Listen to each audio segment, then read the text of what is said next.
You started your container, but nothing loads in the browser. Why? By default, Docker containers are completely isolated. Their ports cannot be reached from your host machine. To fix that, use the -p flag with Docker run. The syntax is host port, container port. So -p 8080:80 maps port 80 inside the container to port 8080 on your machine. Open localhost 8080 in your browser and you are in. You can also write --publish for the long form.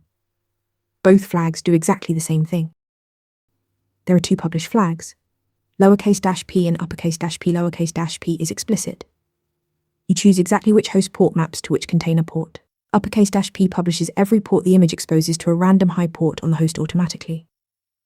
Uppercase P is handy for quick testing. Lowercase p is what you use in production. Two more things to nail the full answer.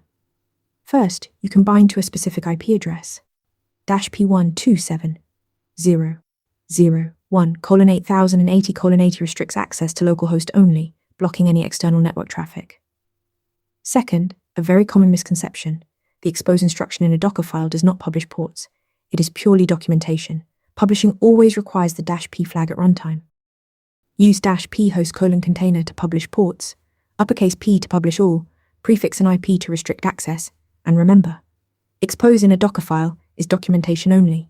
Like and subscribe for more Docker interview prep. Want to nail questions like this in your next interview? Interview Mentor gives you hands-on practice with real questions.